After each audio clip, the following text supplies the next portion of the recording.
Aljazeera, Big Pine Key, Florida. Steffi's here in a moment with a look at the world weather, but also still ahead on Aljazeera. I'm Step 5, reporting from Aceh in Indonesia, where maternity deaths are among the highest in the region. That's why the government is now training traditional midwives who are still widely respected here, but often use dangerous practices. Also, Sierra Leone tries to help children left orphaned after last month's deadly mudslides. And boxing fans say it's the biggest fight this year. Again, we'll explain why in sport with Jim.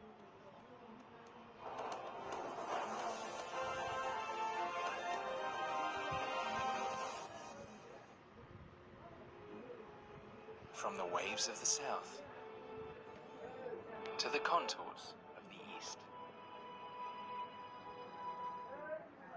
We've seen plenty of tropical systems recently, and there's another 2 around Asia at the moment. Actually, the first one's already made landfall. That's this one down here towards Vietnam called Doksuri.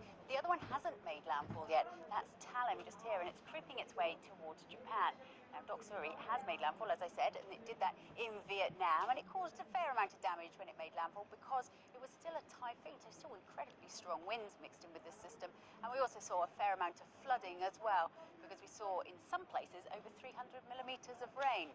Now, that system is going to continue to disintegrate as it works its way towards the west, but the other one is the one we've really got to keep a very close eye on, because this one has still to make landfall.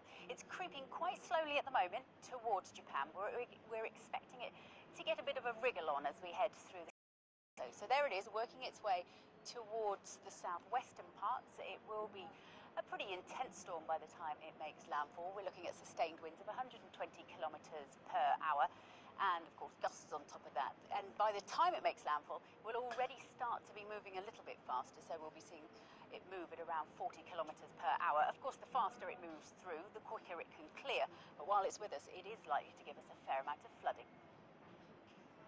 The weather, sponsored by Qatar Airways.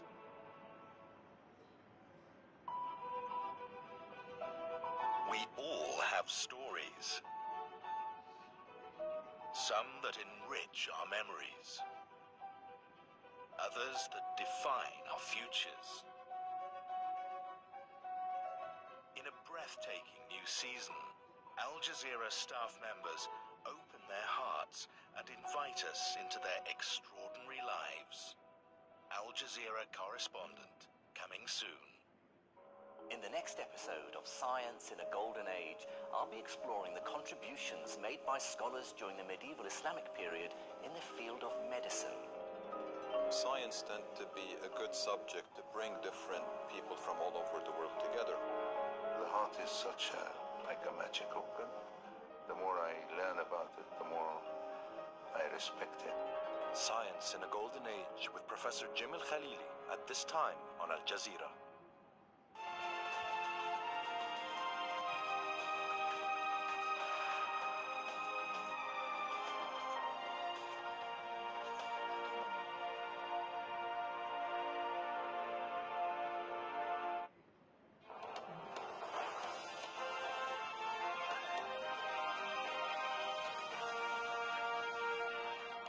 What the news are from Al Jazeera, these are our top stories. A large rally is happening in Spain's Catalonia region right now as the fight over a planned independence referendum carries on. The Spanish government's trying to stop the vote, and more than 700 Catalan mayors have been summoned to court for questioning over their support for the poll. North Korea's released pictures of its most recent missile test, ballistic missile, which was launched over the Japanese island of Hokkaido on Friday. North Korea says it's part of a plan to achieve military equilibrium with the United States. And Bangladesh has accused Myanmar of repeatedly violating its airspace, further straining relations damaged by the ongoing Rohingya crisis. Myanmar's military has been accused of attacking Rohingya civilians who are attempting to flee. Existing camps in Bangladesh have been overwhelmed by the number of refugees.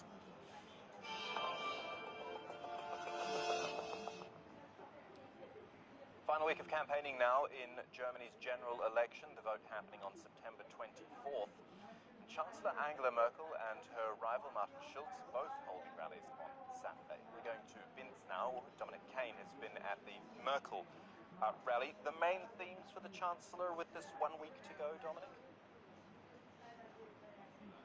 Well, Kamal, what we heard here was Angela Merkel speaking to people in her home state, indeed in her home constituency.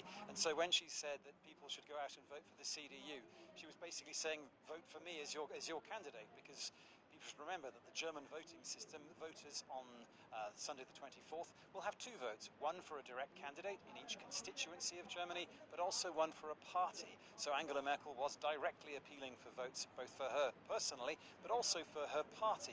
And she then said, well, look, the point is this election is not decided yet. That whatever the opinion polls suggest, and let's be clear that the opinion polls suggest that she's cruising towards a fourth term in office with a 15% lead over her nearest rivals, but she says, no, every vote still counts, and that complacency could be a real problem in the election if people just assume that this is a walkover in some way. So a direct appeal for votes, and insofar as talked about, well, she returned to the theme of the refugee crisis.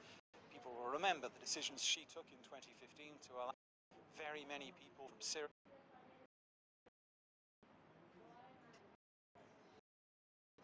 and from other war zones into this country, which caused controversy then, with many people on the right of politics in this country saying it was too much, and what has followed since then. And clearly the refugee crisis has attenuated to some extent, weakened in terms of its importance here, but there are still some people here in Germany who are angry at the decisions that Angela Merkel took, and indeed there was some small but vociferous opposition to the rally here in Binz while she was talking, trying to drown her out. But most people here seem to be applauding what she had to say rather than listening to the opposition, as it were. Dominic, can I go back to that point you made about complacency, be it on her part or on the voters' part? Because it really does feel like, as I say, 1 week out, that she has got this election almost sewn up. Yeah, well, that's the point here, isn't it? That the opinion polls going back many months now have suggested that there is a much stronger support for Angela Merkel and for her party than for her main rival. And her main rival, of course, is Martin Schulz, the Social Democrat candidate. And the point here, if you break down the figures, well, he is slightly more popular than his party, but both of them, he and his party, are far less popular than Angela Merkel. And there were some surveys not so long ago, perhaps a week and a half ago, that suggested that something like 1 in 6 supporters of the Social Democrats would prefer Angela Merkel as Chancellor rather than the leader of their own party, which emphasizes the problems that the opponents of Angela Merkel have in trying to damage her image and trying to sort of burst her bubble of popularity, as it were. So there are many analysts now suggesting that the question is not whether Angela Merkel will win another term of office, it's rather who will she govern with. And the race for third place is particularly important because Angela Merkel would prefer, if she could, to lead a coalition which involved the Free Democrat Party, the Liberal Party, which currently is getting around about 9%, 10% in the opinion polls. But then there are other parties too. The Green Party, for example, which normally would go into coalition with the Social Democrats. Well, as things stand, that seems unlikely, given that the Social Democrats are only on about 20-21%. So there is discussion here about, well, who might Merkel govern with after the election if one assumes that the opinion polls are correct. And of course there is a big caveat there that perhaps the opinion polls are wrong and perhaps people might change their minds when they come to cast their votes on the 24th of September. Dominic Kane in Binz, thank you so much for that. Gynecologists in Indonesia are trying to change traditional habits to save the lives of thousands of mothers and their babies. Now, the World Health Organization estimates one Indonesian woman dies every hour while giving birth or from pregnancy complications. This is the second part of a 3-part series on maternity. Step Barson is in Aceh province finding out about efforts to educate the midwives. Siti and Noor's mother died when she was given birth 3 years ago. Soyani had a history of complicated birth and high blood pressure. The birth attendant in the village insisted she could deliver the baby. The baby girl died along with her mother hours after being rushed to hospital. I told my relative, don't ever let your wife give birth at local clinic. go straight to the hospital because these birth attendants don't know what they are doing and don't have the right equipment. More than 5 million children are born in Indonesia every year, many of them at home. Around 6,400 women and 70,000 babies die during birth. Lack of professional medical care is one of the main reasons. Many Indonesians use traditional birth attendants, such as Fatima, who rely on rituals and have no formal medical training. Pakai arang.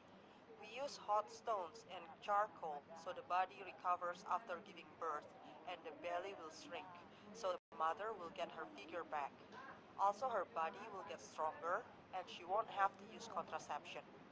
But obstetricians strongly warn against the practice, which they say increases the risks of internal bleeding, one of the main reasons for maternity death. Dr. Arika Abu Bakar is training local midwives so they can replace traditional birth attendants and use their medical knowledge instead. It is very difficult because this has been happening for generations. But with the help of community leaders, we are trying to change their beliefs and practices. We use volunteers to train them. Traditional midwives still have a lot of influence in Indonesia, especially in remote areas like here in Aceh. They have been delivering babies for generations of families. Instead of banning what they regard as their dangerous practices, the government is using their local knowledge and training them. Doctors say not only traditional birth attendants lack proper training, midwives are also still insufficiently trained. Their education needs to be improved nationwide, so and their babies have a much higher chance of surviving childbirth. Step Fasten, aljazeera, Pidi, Aceh. That was part 2 of a 3-part series. As we say, that third part will be in the US city of Chicago, where maternal mortality is also on the rise. Now, security forces in the Tunisian government, I've jumped a story there. The Tunisian government has lifted a ban on Muslim women marrying non-Muslim men. Saying Tunisia needs to modernize. Muslim men were allowed to marry non-Muslim women, but not the other way around. This law change has angered Muslim clerics who consider marriage rules unquestionable in Islamic Sharia law, on which the Tunisian legal system is based. Now, security forces in the Democratic Republic of Congo have killed at least 18 Burundian refugees in the eastern town of Kamanyola. Police and soldiers opened fire as the refugees protested over the plan to send home. More than 400,000 refugees have fled Burundi to the DRC since violence erupted there back in April of 2015. Human Rights Watch says Saudi authorities have arrested dozens of people, including prominent clerics. These arrests made ahead of a call by exiled opposition leaders to hold demonstrations after Friday prayers. The US-based group condemned the arrests, calling them a crackdown on dissent.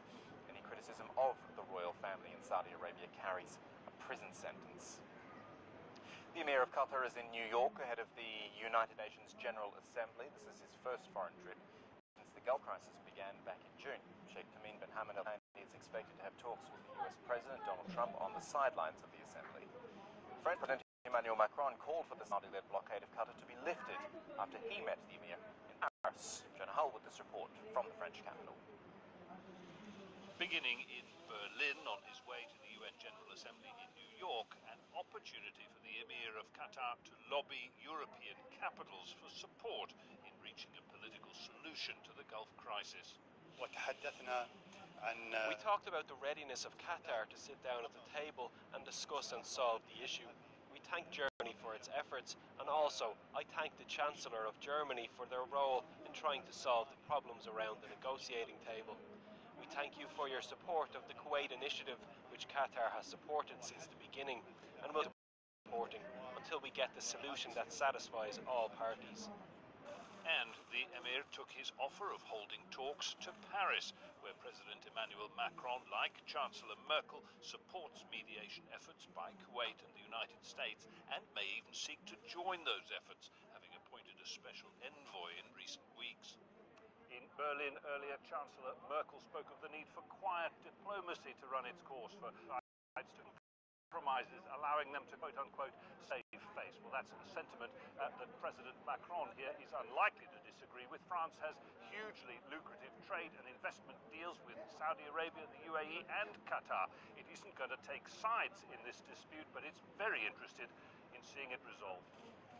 A statement attributed to Macron has called for a lifting of the Saudi-led embargo on Qatar. Discussions may well continue next week in New York. Jonah Hull, Al Jazeera, Paris. 3 children have been killed and 11 people wounded during shelling in the Yemeni city of Taiz. Local groups say the Houthi militia was responsible for that in a busy area of the city.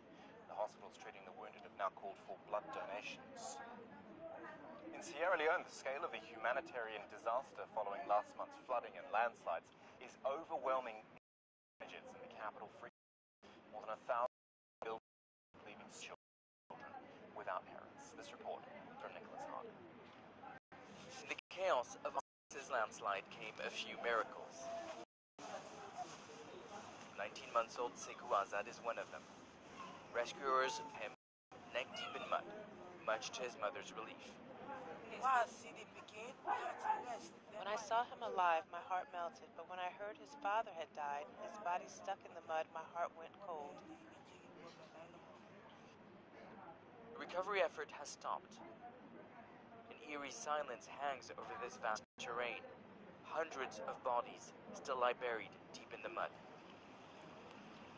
Among the buildings destroyed were an orphanage with 60 children inside, a church with 70 students studying, and hundreds of family homes. A country still in mourning, trying to come to terms with the sheer scale of the destruction. Ibrahim, Binta, and Kadiatu are some of the hundreds of children that have lost their parents in the mudslide. They're now under the care of Bosque in downtown Freetown. The idea that we had in mind was to offer them a family that welcomes them, that they feel loved, accepted, to listen to them. Many people, for example, came really depressed, very, very sad. Some of them, they have lost practically all their families, like a little girl who lost 9 members of her family. Children who suffered a brutal civil war and the recent have a place they call home here. They receive counseling and attend school. Volunteers say teenagers suffer the most. Too old to be called a child, but too young to be considered an adult. 16-year-old Mustafa fears for her future. Most young girls in Sierra Leone her age are married off. School, I want to do something where I will occupy myself on, like to do catering. It will help me to grow in life. Michaela and the others will stay here for another 3 months. The government has promised to rehouse all of them by then. But new homes will not take away their trauma. After so much loss and destruction, these are orphans who are uncertain with what lies ahead. Nicholas, Al Jazeera, Freetown. In Zimbabwe, the opposition leader Morgan Tsvangirai has been admitted to hospital. He was airlifted from the capital, Harare, to a hospital in Johannesburg, South Africa.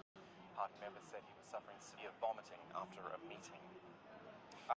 NASA's Cassini spacecraft has plunged Saturn after a 20-year journey in what the agency is calling the grand finale.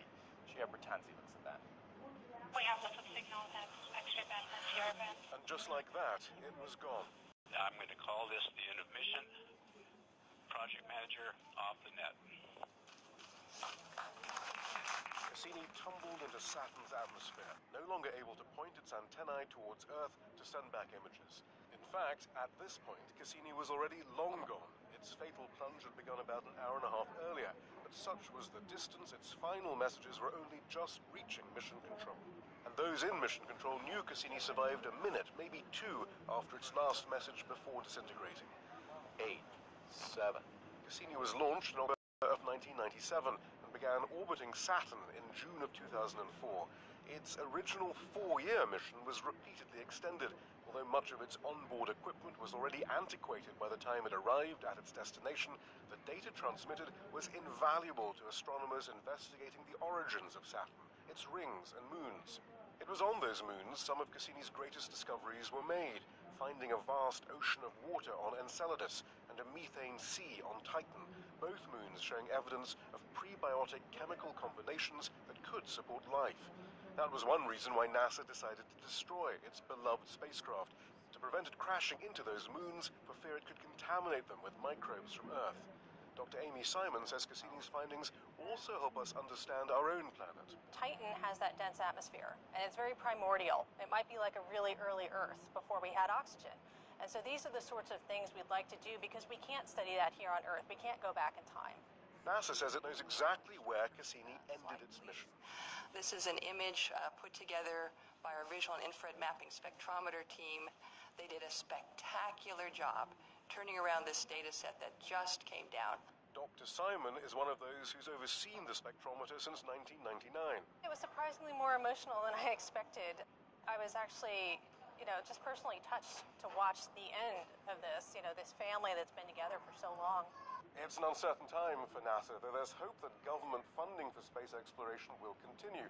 The Trump administration has just picked a climate science denying politician to run the agency, whose goal has long been to end NASA's exploration of the Earth and its atmosphere to focus instead on the wider solar system and beyond. Shea Bertansi, Al Jazeera, the Goddard Space Flight Center in Maryland. We'll grab another quick break on the news out then. In sport, it is a Brazilian sweep on the World Surfing Tour. Joe is here with that and plenty more in a moment.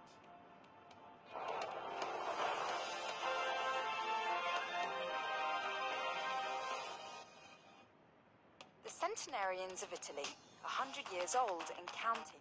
When you talk with the people like this and you visit this, you think that you are visiting a person of 75.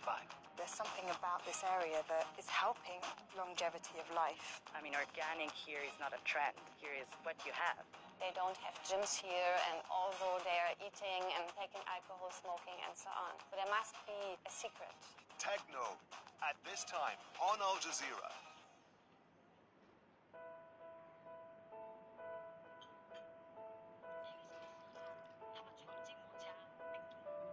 With bureaus spanning 6 continents across the globe,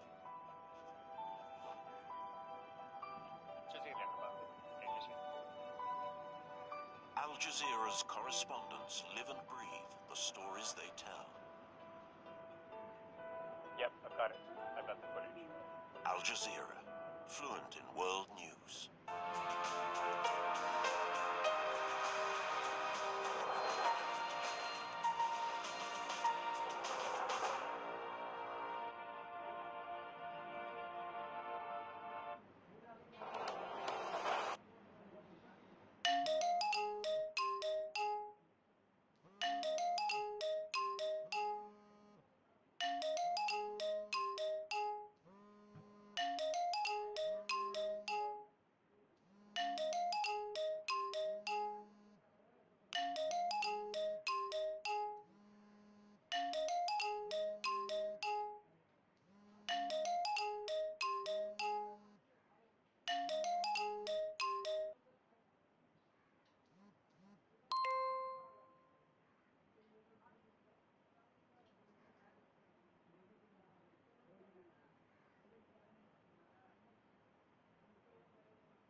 ঠিক আছে ওরা এখন আসতে এসেছে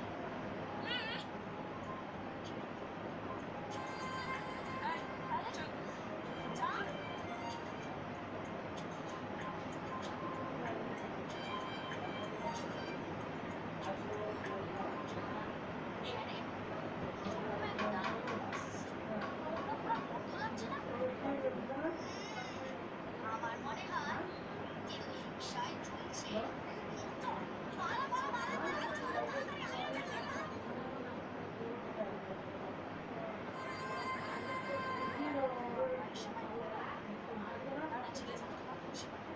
ভাজা মাছটাও কিনে দিতে পারে কিন্তু ছেলে যে মোটা মাছটাই তুলে খেতে পারে সেটা তো তারা জানে না আহা এমন ভাব করছে যেন বিদেশে অন্যায় করতে চায় অবশ্য সেটা নেই আপনি যখন সবকিছু হয় তখন আর কথা বলা দরকার নেই এখন তো তুমি দেখবে যা করার গত 12 বছর আগেই করে ফেলছে এখন আর আমাকে ভালো লাগবে কেন রাজনীতি যদি এই লাভ স্টোরি হয় কবে না জানি এখন কত মিষ্টি বেরিয়েছে আর কত কেস দেওয়া হয়েছে জানবে আমি কত টেনশন হচ্ছে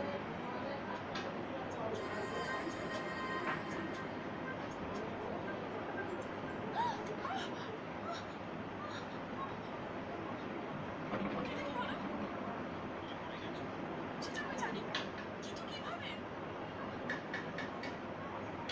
মনে না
জিতের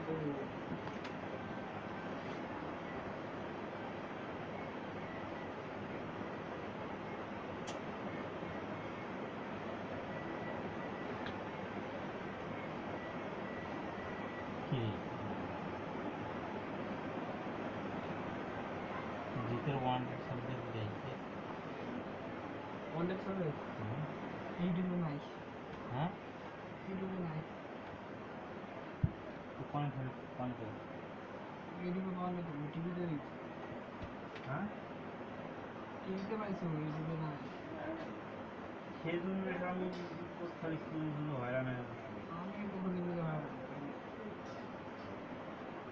তারপর দেবের প্রেমের কাহিনী ছবিটা পাই না প্রেমের কাহিনী ছবিটা ইদানিং পাওয়া যায় একবার মাস ধরে পাওয়া যায়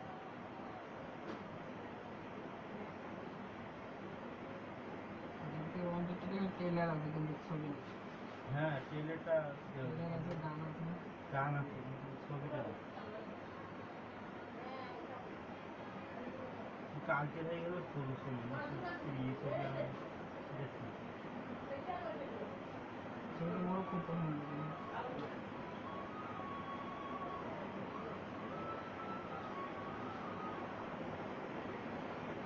বাংলাটাও আছে হিন্দিটাও আছে কিন্তু বাংলাটা নাই সারা মুগালে চুপি চুপি হয়রান হবো কালকে দেখি আর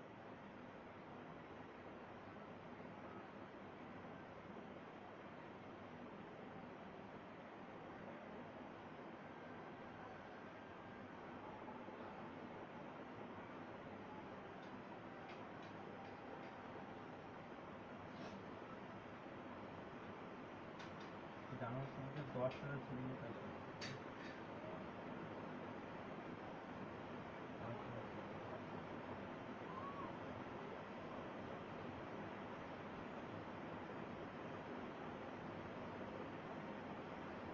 কাহিনীটা কিন্তু ভালো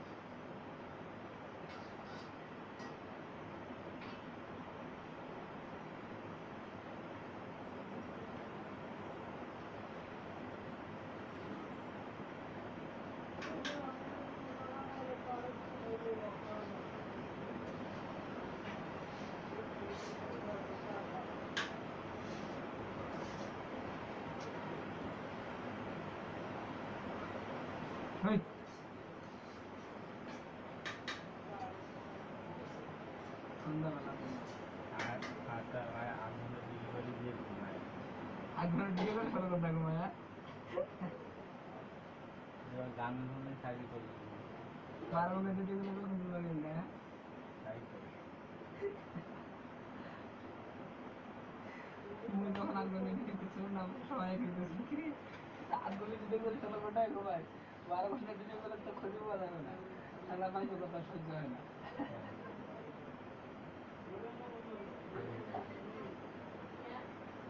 ভাই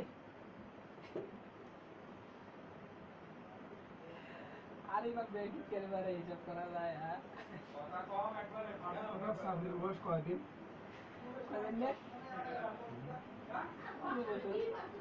বড় সাবজেক্ট বয়স না হলো কালকে জন্ম নিয়ে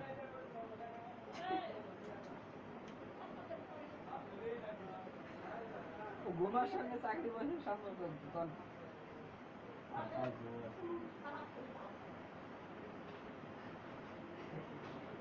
চাকরির সম্পর্কটা কি দেখো কার সাথে কোনটা চাকরির কথা কইছো না ডিউটির কথা কইছো ডিউটির সম্পর্ক এমনি কথা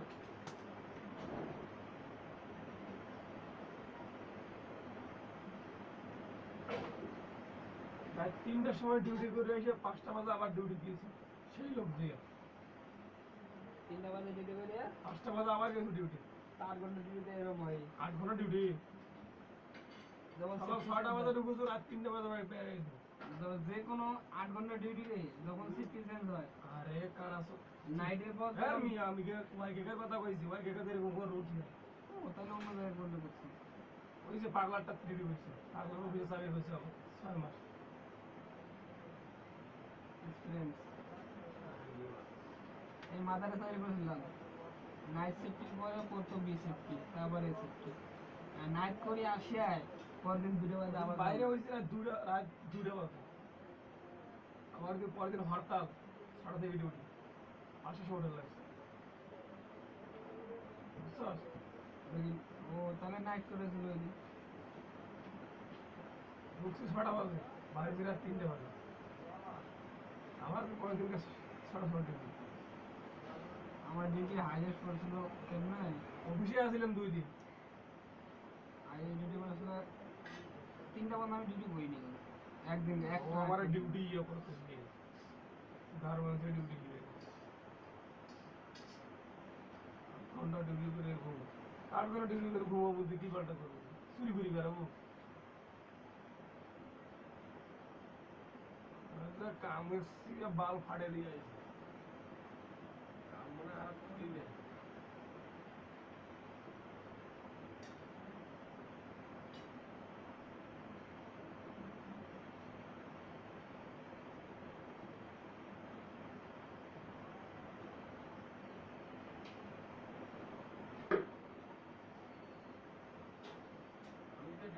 ডিউটি করলে তো খবরে পাওয়া গেল না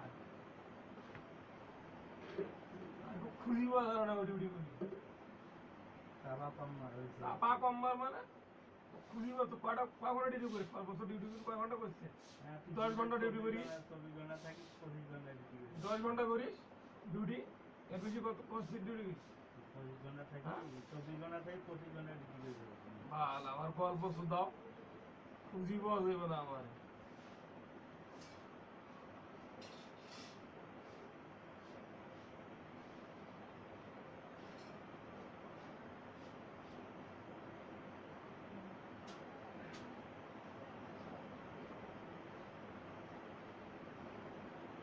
অফিসে রাত কাটিং লাগাছে অফিসে আর 2টা বাজে কি বাইরে হওয়া যায়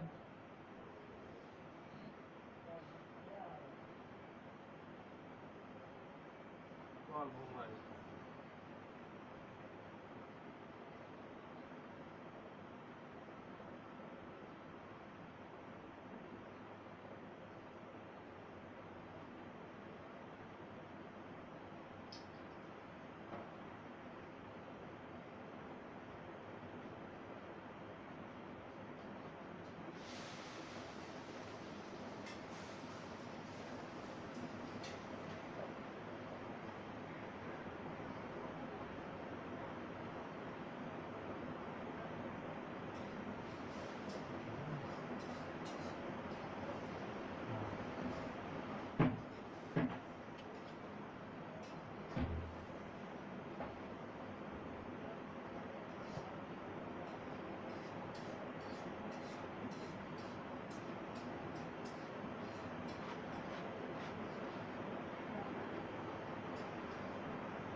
উঠে একদিন চাকরি করে তো খবর থাকিল না পাগলার ভিড়ি তো ডিউটি যে পাগলা আবার ফিনিশিং এ আসছিল ফিনিশিং এ ঢুকবে পেতে কেন ফিনিশিং এ সর্ববিষয়ে ডিউটি বেশি ফিনিশিং এ তো সব অবস্থাতে ডিউটি বেশি সবাই জানে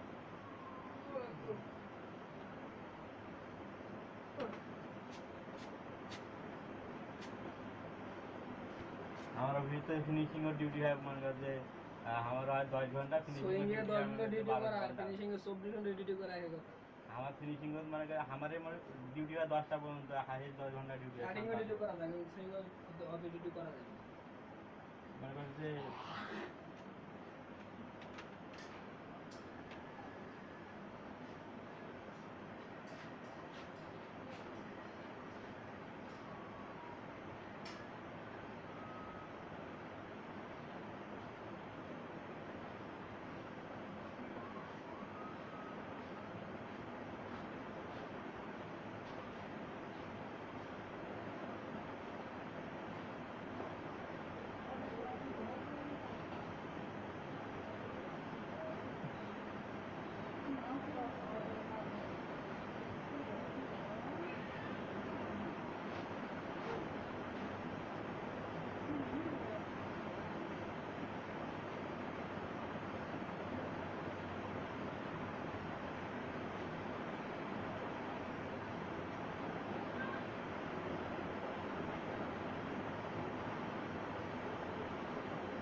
রান্না বয় দাও পরে তো আবার থাকা পাবে না